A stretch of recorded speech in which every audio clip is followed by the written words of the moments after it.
تو اس کی حق میں سفارش نہیں۔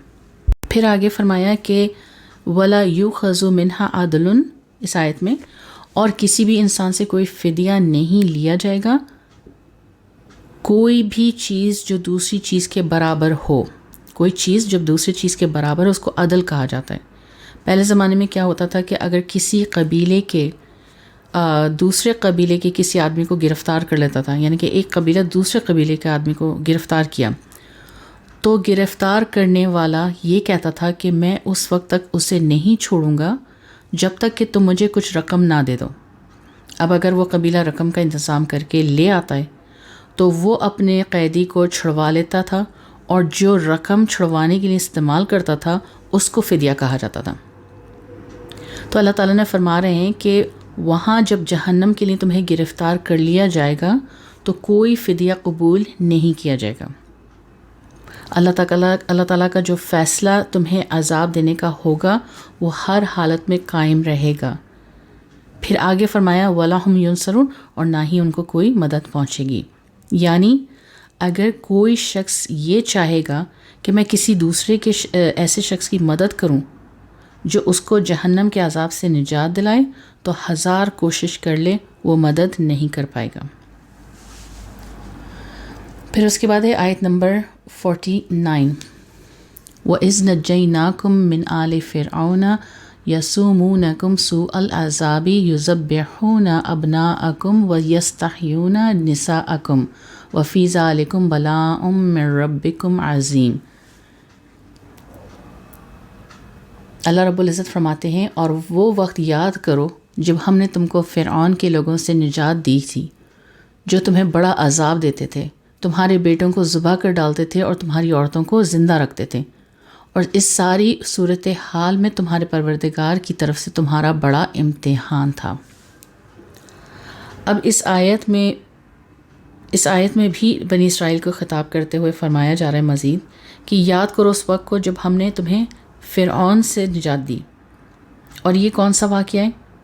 تو یاد ہوگا کہ یہاں پر ہم نے جب یہودیوں کی بات رکھی تھی، بنی اسرائیل کا تعارف رکھا تھا، اور اس میں یہ پورا ہم نے واقعہ رکھا تھا کہ ایجپٹ میں جب یوسف علیہ السلام کا ذکر، اور پھر ان کی دنیا سے جانے کے بعد کیا حالات پیدا ہو گئے تھے، اور پھر موسیٰ علیہ السلام آئے، اور وہ سب واقعہ جو رکھا تھا یہ اس کا ہے واقعی۔ تو یہ جو فرمایا جا رہا ہے کہ وہ وقت کو یاد کرو جب ہم نے تمہیں فرعون کے لوگوں سے نجات دی تھی جو تمہیں عذاب دیتے تھے، تو اس وقت کو، اس واقعہ کو یہاں پہ رکھا ہے، اور آگے فرماتے ہیں کہ تمہارے بیٹوں کو ذبح کرتے تھے اور تمہاری عورتوں کو زندہ رکھتے تھے، اور اس ساری صورتحال میں تمہارے پروردگار کی طرف سے تمہارا بڑا امتحان تھا۔ اب یہاں پہ سوال یہ پیدا ہوتا ہے کہ مردوں کو قتل کرنا یہ تو بے شک ظلم اور عذاب ہے، لیکن عورتوں کو زندہ رکھنا یہ تو بظاہر کوئی ظلم نہیں ہوا، پھر اس کے ظلم اور عذاب کیوں کہا جا رہا ہے؟ اس کو کیوں ظلم اور عذاب میں قرار دیا گیا؟ اس کو عورت کا زندہ رہنا تو اس کے لیے اعزاز کی بات ہوئی، پھر ظلم اور عذاب کیوں؟ تو اس کا یہاں پہ جواب اور مطلب یہ ہے کہ ان کے اپنے مردوں کے بغیر زندہ رہنا اس لیے عذاب تھا کیونکہ وہ بالکل محفوظ نہیں تھی، ان سے خدمت لی جاتی تھی، ان کو استعمال کیا جاتا تھا، ان کا زندہ رہنا ان کے لیے ایک عذاب سے کم نہیں تھا۔ تو یہ تھا 49۔ اب آتے ہیں آیت نمبر 50 کی طرف۔ وَإِذْ فَرَقْنَا بِكُمُ الْبَحْرَ فَأَنْجَيْنَاكُمْ وَأَغْرَقْنَا آلَ فِرْعَوْنَ وَأَنْتُمْ تَنْظُرُونَ۔ اللہ رب العزت فرماتے ہیں اور یاد کرو جب ہم نے تمہاری خاطر سمندر کو پھاڑ ڈالا، چنانچہ تم سب کو بچا لیا اور فرعون کے لوگوں کو سمندر میں غرق کر ڈالا، اور تم یہ سارا نظارہ دیکھ رہے تھے۔ اب اس آیت کے ذریعے اللہ تعالیٰ نے بنی اسرائیل کو دوسرا احسان یہ جتلایا کہ یاد کرو جب ہم نے تمہارے لیے دریا کو پھاڑ ڈالا، جب اللہ تعالیٰ نے ان سب کو اپنی قدرت کا ایک غیر معمولی معجزہ کھلی آنکھوں دکھایا، جب فرعون اپنے لشکر کے ساتھ حضرت موسیٰ علیہ السلام کے پیچھے روانہ ہوا، موسیٰ علیہ السلام آگے تھے اور فرعون کا لشکر پیچھے تھا، یہاں تک کہ سارے سمندر سامنے آ گیا، اور جو بحر احمر کہلاتا ہے۔ تو بحر کہتے ہیں عربی زبان میں سمندر کو احمر کہتے ہیں، لال رنگ کو، تو بحر احمر یعنی کہ ریڈ سی. تو اور یہاں پر ایک اور چیز میں یہاں پہ ساتھ میں کلیئر کر دوں کہ اکثر لوگ سمجھتے ہیں کہ جب فرعون پیچھے سے لشکر لے کر آ رہا تھا اور موسیٰ علیہ السلام آگے تھے تو انہوں نے پھر اس پر عصا مارا تھا اور اس کے 2 ٹکڑے ہوئے تھے، تو وہ دریائے نیل تھا.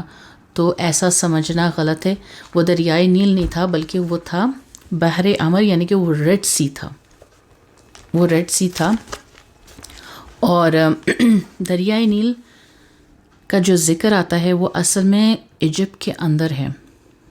وہ چھوٹا سا ایک دریا ہے اور وہ اسی کے اندر ہے ایجپٹ کا. اگر اس کو پار کرتے بھی تو پھر ایجپٹ میں ہی آ جاتے وہ، تو اس لیے انہوں نے پار اس کو نہیں کیا تھا بلکہ ریڈ سی کو کیا تھا. اب جو لوگ سمجھتے ہیں کہ ریور نائل یعنی کہ دریائے نیل کیا ہے، پھر اس کا ذکر کیوں آتا ہے، تو آپ کو یاد ہوگا کہ جب حضرت موسیٰ علیہ السلام کی والدہ یعنی کہ جب فرعون نے خواب دیکھا تھا کہ اس کو کوئی آ کے ہلاک کر دے گا، تو اس نے سب کو حکم دے دیا تھا کہ جتنے بھی بچے پیدا ہو چکے ہیں یا ہونے والے ہیں ان سب کو مار ڈال دو. تو موسیٰ علیہ السلام کی والدہ نے موسیٰ علیہ السلام کو ایک باکس کے اندر رکھا اور دریا کے اندر بہا دیا تھا، جو پھر جا کے فرعون کے دربار تک پہنچے تھے. تو وہ جس دریا میں ان کو رکھ کے بہایا تھا وہ تھا دریائے نیل. تو اس لیے دریائے نیل کو یاد رکھیے گا کہ جس میں حضرت موسیٰ علیہ السلام کی والدہ نے موسیٰ علیہ السلام کو دریا میں بہایا تھا وہ تھا دریائے نیل. اور وہ سمندر جس کو اللہ تعالیٰ کے حکم سے پھر اس کو عصا کو مارنے سے 2 ٹکڑے ہوئے اور پھر وہ راستہ پار کر گئے، وہ ہے ریڈ سی. تو بہرحال سمندر سامنے آنے پر بنی اسرائیل گھبرا گئے کہ سامنے تو سمندر ہے، پیچھے وہ لوگ قتل کرنے آ رہے ہیں، اب کیا کریں.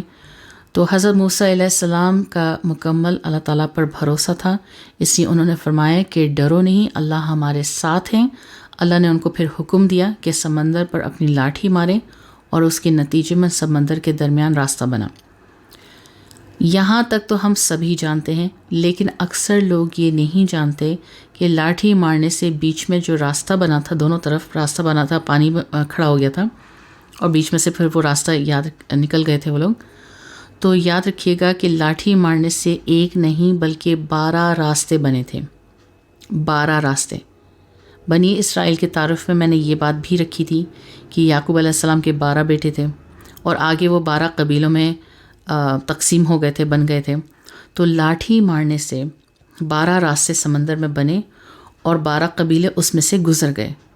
پیچھے سے فرعون کا لشکر نے جب سمندر میں راستہ بنتے ہوئے دیکھا بنا ہوا تو لشکر کو لے کر اتر گیا، اور جیسے ہی سمندر میں اترا اللہ تبارک و تعالیٰ نے پانی کو حکم دیا اور پانی برابر ہو گیا، اور پھر اس طرح اللہ تعالیٰ نے بنی اسرائیل کو فرعون کے ظلم سے اور ستم سے نجات عطا فرمائی. تو یہ تھا آیت نمبر 50. اب آتے ہیں آیت نمبر 51، اور بلکہ آیت نمبر 52 بھی ساتھ میں رکھیں گے انشاءاللہ. وَإِذْ وَعَدْنَا مُوسَىٰ 40 لَيْلَةً ثُمَّ اتَّخَذْتُمُ الْعِجْلَ مِن بَعْدِهِ وَأَنْتُمْ ظَالِمُونَ ثُمَّ عَفَوْنَا عَنْكُم مِّن بَعْدِ ذَلِكُمْ لَعَلَّكُمْ تَشْكُرُونَ. اللہ رب العزت فرماتے ہیں، اور وہ وقت یاد کرو جب ہم نے موسیٰ سے 40 راتوں کا وعدہ ٹھہرایا تھا، پھر تم نے ان کے پیچھے اپنی جانوں پر ظلم کر کے بچڑے کو معبود بنا لیا. پھر اس سب کے بعد بھی ہم نے تم کو معاف کر دیا تھا تاکہ تم شکر ادا کرو. اب ان آیتوں میں ذکر کیا جا رہا ہے حضرت موسیٰ علیہ السلام کے طور پر جانے کا، بنی اسرائیل کا بچڑے کی عبادت کرنا. تو آیت کے شروع کے حصے میں ذکر فرمایا کہ یاد کرو جب ہم نے موسیٰ سے 40 راتوں کا وعدہ فرمایا تھا. تو سوال یہ ہے کہ 40 راتیں کیا؟ ہم تو صرف یہی جانتے ہیں کہ کوہ طور پر آپ کو تورات ملی، وہاں ہم کلام ہوئے، تو یہ 40 راتیں کیا؟ تو یہاں پہ 40 راتوں سے کیا مراد ہے؟ تو اللہ تعالیٰ چاہتے تھے کہ بنی اسرائیل کو زندگی گزارنے کا احکام بتانے کے لیے تورات کی شکل میں آسمانی کتاب عطا فرمائے. تو اس وجہ سے اللہ تعالیٰ نے حضرت موسیٰ علیہ السلام سے فرمایا کہ وہ کوہ طور پر جا کر 40 راتیں اعتکاف کی حالت میں گزاریں. حضرت موسیٰ علیہ السلام تورات حاصل کرنے کے لیے اور اللہ تعالیٰ سے ہم کلامی کے شرف حاصل کرنے کے لیے کوہ طور پر تشریف لے گئے اور پھر وہاں اعتکاف فرمایا اور وہیں آپ کو تختیوں پر لکھی ہوئی توریت عطا فرمائی۔ پھر آگے فرمایا کہ تم نے ان کے پیچھے اپنی جانوں کو ظلم کر کے بچڑے کو معبود بنا لیا۔ تو بچڑے کو معبود بنانا اتنا بڑا جرم ہے کہ جس سے بڑا کوئی جرم ہی نہیں ہو سکتا ہے، کیونکہ اللہ تعالیٰ فرماتے ہیں کہ دوسرے تمام گناہوں کی معافی تو اللہ تعالیٰ بغیر توبہ کے اپنے رحم اور اپنے کرم سے کر سکتے ہیں، لیکن عبادت میں اللہ تعالیٰ کے ساتھ کسی کو شریک کرنا اتنا بڑا گناہ ہے کہ اس کی معافی اللہ کے بغیر توبہ کے نہیں فرمائیں گے وہ۔ اور اس گناہ کے ہو جانے کے باوجود اللہ تعالیٰ نے بنی اسرائیل پر اپنے احسان کا ذکر کرتے ہوئے فرماتے ہیں کہ اس سب کے باوجود بھی ہم نے تم کو معاف کر دیا۔ کیوں؟ تاکہ تم شکر ادا کرو، شکر گزار بنو، اور بنی اسرائیل کو دی جانے والی معافی کی کیا نوعیت تھی اس کا آگے ذکر آ رہا ہے۔ تو اب آتے ہیں آیت نمبر 53، وَإِذْ آتَيْنَا مُوسَى الْكِتَابَ وَالْفُرْقَانَ لَعَلَّكُمْ تَهْتَدُونَ۔ اللہ تعالیٰ فرماتے ہیں کہ اور یاد کرو جب ہم نے موسیٰ کو کتاب دی اور حق اور باطل کی میں تمیز کا معیار بخشا تاکہ تم راہ راست پر آؤ۔ اب جو 40 دن کے لیے گئے تھے تو ان کو توریت عطا فرمائی، اسی کے نتیجے میں اس انعام کا ذکر کرتے ہوئے فرمایا کہ یاد کرو جب ہم نے موسیٰ کو کتاب دی، حق اور باطل میں تمیز کا معیار بخشا تاکہ تم راہ راست پر آؤ۔ اب یہاں آیت میں لفظ استعمال ہوا ہے الفرقان۔ فرقان کا مطلب ہوتا ہے دو چیزوں کے درمیان تمیز اور فرق کرنا، دو چیزوں کے درمیان تمیز اور فرق کرنا، جیسے سچ اور جھوٹ، اچھا اور برا، حق اور باطل۔ اور قرآن کریم یہ لفظ توریت کے لیے بھی استعمال ہوا ہے، خود قرآن کریم کے لیے بھی استعمال ہوا ہے، یعنی توریت اور قرآن دونوں کے لیے یہ لفظ استعمال کیا گیا ہے کہ یہ کتابیں ایسی ہیں جو حق اور باطل میں تمیز کرنے والی ہیں اور ان کے ذریعے حق باطل سے الگ ہو کر بالکل واضح ہو جاتا ہے۔ تو یہ تھا آیت نمبر 53۔ اب آتے ہیں آیت نمبر 54 میں، وَإِذْ قَالَ مُوسَىٰ لِقَوْمِهِ يَا قَوْمِ إِنَّكُمْ ظَلَمْتُمْ أَنفُسَكُمْ بِاتِّخَاذِكُمُ الْعِجْلَ فَتُوبُوا إِلَىٰ بَارِئِكُمْ فَاقْتُلُوا أَنفُسَكُمْ ذَٰلِكُمْ خَيْرٌ لَكُمْ عِندَ بَارِئِكُمْ فَتَابَ عَلَيْكُمْ إِنَّهُ هُوَ التَّوَّابُ الرَّحِيمُ۔ اللہ رب العزت فرماتے ہیں، اور جب موسیٰ نے اپنی قوم سے کہا تھا کہ اے میری قوم، حقیقت میں تم نے بچڑے کو معبود بنا کر خود اپنی جانوں پر ظلم کیا ہے، لہٰذا اب اپنے خالق سے توبہ کرو اور اپنے آپ کو قتل کرو، تمہارے خالق کے نزدیک یہی تمہارے حق میں بہتر ہے۔ اس طرح اللہ نے تمہاری توبہ قبول کر لی، بے شک وہی ہے جو اتنا معاف کرنے والا، اتنا رحم کرنے والا ہے۔ اب واقعہ کچھ یوں ہے کہ موسیٰ علیہ السلام 40 دن اعتکاف کے بعد اللہ تعالیٰ کی کتاب لے کر جب واپس آئے تو دیکھا کہ کئی لوگ شرک میں مبتلا ہو چکے تھے۔ آپ سخت ناراض ہوئے، اپنے بھائی ہارون علیہ السلام سے بھی بڑے ناراض ہوئے کہ آپ نے قوم کو شرک میں مبتلا ہونے کی کیوں دیا، کیوں نہیں روکا ان کو۔ ہارون علیہ السلام نے فرمایا کہ میرا قصور نہیں ہے، میں ان کو شرک سے دور رکھنے کی کوشش کی، مگر یہ تو قتل کرنے پر تلے ہوئے تھے۔ آپ لوگوں کو یہ واقعہ سورہ اعراف میں بھی یہ ملے گا، آپ کو سورہ طٰہٰ میں بھی چیزیں ملیں گی۔ تو حضرت موسیٰ علیہ السلام نے اپنے بھائی سے کہا کہ اگر یہ لوگ آپ کی بات نہیں مان رہے تھے تو آپ ان کو چھوڑ کر الگ ہو جاتے۔ تو ہارون علیہ السلام نے کہا کہ میں نے تفریق کو پسند نہ کیا کہ کہیں آپ واپس آ کر اعتراض نہ کریں کہ قوم کو 2 ٹکڑوں میں تقسیم کر دیا، لہٰذا میں نے انہی کے درمیان رہتے ہوئے انہیں سمجھانے کی کوشش کی، مگر انہوں نے میری بات نہ مانی۔ پھر جب موسیٰ علیہ السلام نے قوم کو خوب ڈانٹا کہ اے میری قوم کے لوگوں، تم نے اپنی جان پر بڑا ظلم کیا ہے، ایک بچڑے کو معبود بنا لیا، بس اب تم توبہ کرو اپنے پیدا کرنے والے کے سامنے، اور یہ توبہ صدق دل سے ہونی چاہیے، محض زبانی نہیں۔ اور توبہ کا طریقہ اللہ تعالیٰ نے جو ان کے لیے متعین فرمایا کہ اپنی ہی جانوں کو قتل کرو، اب اس سے مقصد یہ تھا کہ جن لوگوں نے شرک نہیں کیا وہ مشرکین کو یعنی شرک کرنے والوں کو قتل کر دیں. اب اس کے بغیر توبہ قبول نہیں ہوگی، اور بظاہر یہ بہت بڑا امتحان ہے ایک دوسرے کو قتل کرنا، مگر یاد رکھو ذالکم خیر لکم عند بارئکم، یہ بات تمہارے پیدا کرنے والے کے نزدیک بہتر ہے.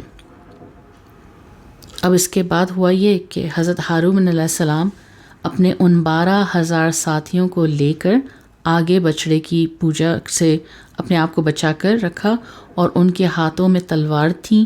ان کو ہارون علیہ السلام خود اونچی جگہ پر جا کر کھڑے ہوئے اور فرمایا کہ اے بنی اسرائیل، یہ تمہارے لیے تلوار لیے ہوئے ہیں، لہٰذا تم اللہ سے ڈرو اور صبر کرو، یہی رب کا حکم ہے. اور یہ کہہ کر ہارون علیہ السلام اور باقی لوگوں نے تلوار چلانا شروع کر دیا اور وہ مارے گئے. اللہ نے فرمایا فتاب علیکم، اللہ نے تمہاری توبہ قبول کر لی، انہ تواب الرحیم، بے شک وہ توبہ قبول کرنے والا مہربان ہے. تو یہ تھا آیت نمبر 54. اب آتے ہیں آیت نمبر 55. وَإِذْ قُلْتُمْ يَا مُوسَىٰ لَن نُّؤْمِنَ لَكَ حَتَّىٰ نَرَى اللَّهَ جَهْرَةً فَأَخَذَتْكُمُ الصَّاعِقَةُ وَأَنْتُمْ تَنظُرُونَ. اللہ رب العزت فرماتے ہیں، اور جب تم نے کہا تھا کہ اے موسیٰ ہم اس وقت تک ہرگز تمہارا یقین نہیں کریں گے جب تک اللہ کو ہم خود کھلی آنکھوں نہ دیکھ لیں، نتیجہ یہ ہوا کہ کڑکے نے تمہیں اس طرح آ پکڑا کہ تم دیکھتے ہی رہ گئے. اب جب موسیٰ علیہ السلام کتاب توریت کو لے کر قوم کی طرف آئے اور انہیں بتایا کہ اللہ نے تمہارے لیے ضابطۂ حیات دیا ہے، تو قوم نے کہا کہ ہمیں پڑھ کر سنائیں. موسیٰ علیہ السلام نے کتاب جب پڑھنا شروع کیا تو وہ کہنے لگے کہ کیا ثبوت ہے کہ یہ کتاب واقعی اللہ نے آپ کو دی ہے یا آپ خود بنا کر لے آئے؟ تو اس آیت میں یہی ذکر کیا جا رہا ہے کہ اس وقت کو یاد کرو جب تم نے یہ کہا تھا کہ اے موسیٰ ہم ہرگز اس بات کو نہیں مانیں گے کہ یہ کتاب اللہ کی طرف سے آپ کو دی گئی ہے. یہاں تک کہ ہم خود اللہ کو نہ دیکھ لیں تو موسیٰ علیہ السلام نے کہا کہ چلو تمہاری یہ شرط بھی پوری کر لیتے ہیں. آپ نے پھر 70 آدمیوں کو منتخب کیا کہ میرے ساتھ طور پر چلو، وہاں میں تمہیں اللہ تعالیٰ سے براہ راست سنوا دوں گا کہ یہ کتاب اسی سے نازل ہوئی ہے، اسی نے نازل فرمائی ہے. اب بنی اسرائیل کی قوم کوہ طور پر چلنے کے لیے تیار ہو گئی. آپ نے ہر قبیلے سے 6 آدمی نکالے، 12 قبیلے تھے تو 72 آدمی ہو گئے. ان میں سے دو آدمی تھے جو انہوں نے کہا کہ ہم آپ کی بات پر یقین کرتے ہیں، لہٰذا ہمیں طور پر جانے کی ضرورت نہیں. اور ساتھ میں یہ بھی بتا دوں کہ ان دونوں آدمیوں نے حضرت موسیٰ علیہ السلام کی کیونکہ تصدیق کی، اس لیے اللہ تعالیٰ نے بعد میں انہیں نبوت بھی عطا فرمائی. تو حضرت موسیٰ علیہ السلام 70 لوگوں کو لے کر طور پر پہنچے. اللہ تعالیٰ نے ان سے کلام کیا، بات کی کہ ہاں یہ کتاب ہم ہی نے عطا فرمائی، لیکن اللہ رب العزت کی بات سننے کے باوجود یہ لوگ ایمان نہ لائے.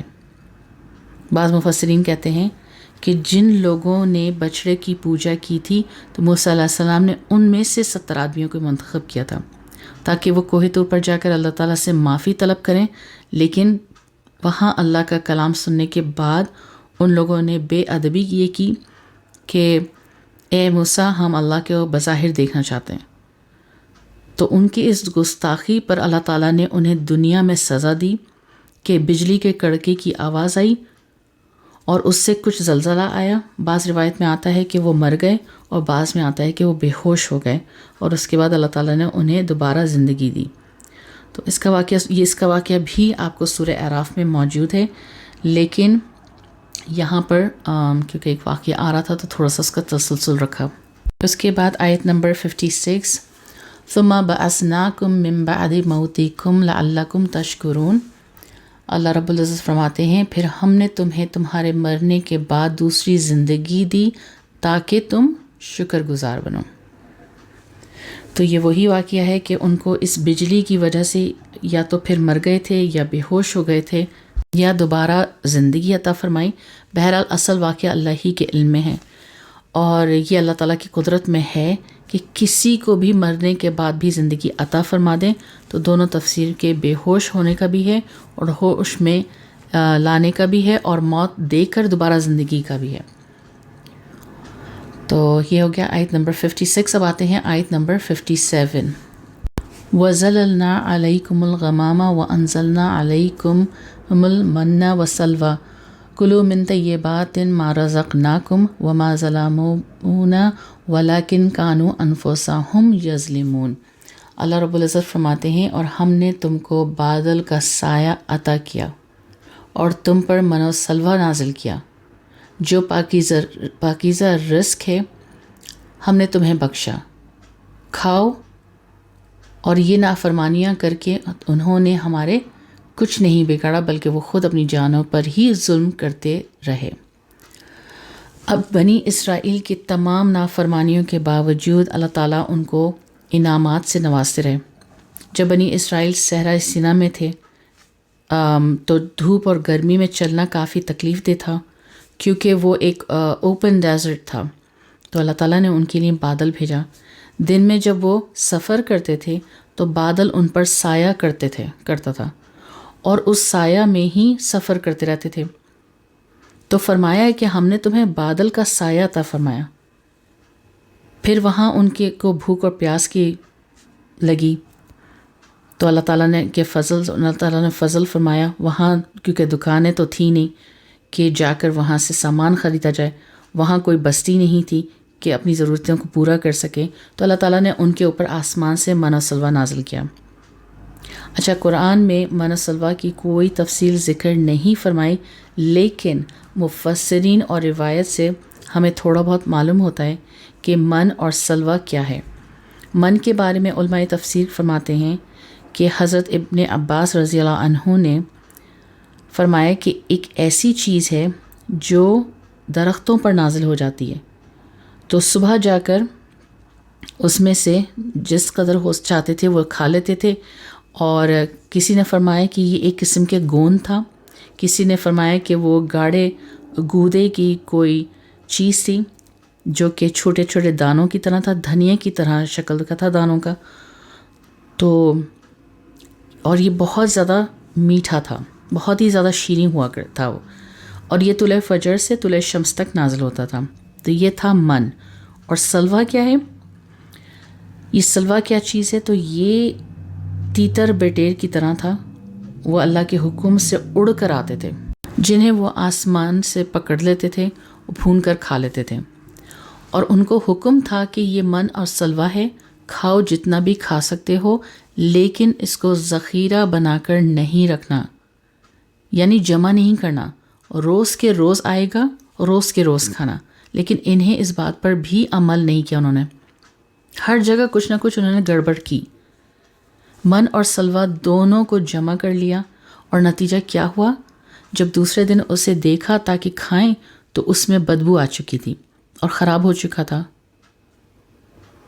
بخاری کی روایت ہے، حدیث پاک میں ہے، اللہ کے نبی نے فرمایا کہ اگر بنی اسرائیل نہ ہوتے تو گوشت میں تغیر نہ آتا اور بدبودار نہیں ہوتا، اور اگر حوا نہیں ہوتی تو کوئی عورت کبھی بھی اپنے شوہر کی خیانت نہ کرتی۔ اس حدیث کا مطلب یہ ہے کہ بنی اسرائیل نے اللہ پر بھروسہ نہ کیا اور من و سلوہ کو اختیار کر لیا، جمع کر لیا، جس سے گوشت خراب ہوا، بدبودار ہو گیا، لہٰذا گوشت کے خراب ہونے کی ابتدا ان بنی اسرائیل سے ہوئی۔ اس طرح حوا کا جو ذکر آیا کہ حوا علیہ السلام نے حضرت آدم علیہ السلام کو جنت کا وہ درخت کھانے پر آمادہ کیا جس سے منع کیا تھا، تو شوہر کی خیانت کی ابتدا حوا سے ہوئی۔ پھر آتے ہیں آیت نمبر 58۔ وَإِذْ قُلْنَا ادْخُلُوا هَٰذِهِ الْقَرْيَةَ فَكُلُوا مِنْهَا حَيْثُ شِئْتُمْ رَغَدًا وَادْخُلُوا الْبَابَ سُجَّدًا وَقُولُوا حِطَّةٌ نَغْفِرْ لَكُمْ خَطِیَّاکُمْ وَسَنَزِیدُ الْمُحْسِنِینَ۔ اللہ رب العزت فرماتے ہیں،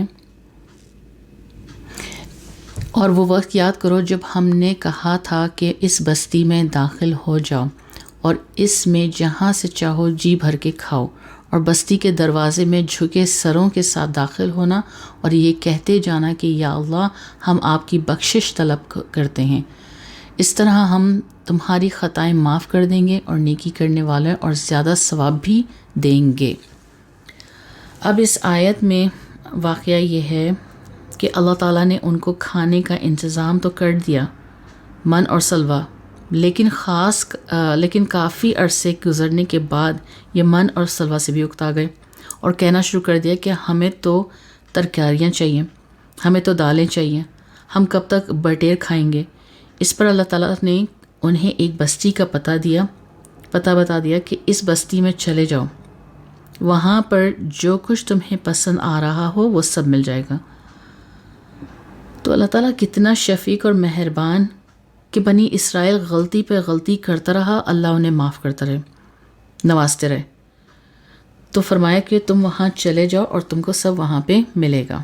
البتہ اس میں شرط لگا دی تھی کہ اس بستی میں داخل ہونے لگو تو اپنے پچھلے گناہوں سے شرمندگی کا اظہار کرتے ہوئے جھکے سروں کے ساتھ اللہ سے مغفرت مانگتے ہوئے داخل ہونا، اس طرح تمہاری پچھلی خطائیں معاف ہو جائیں گی۔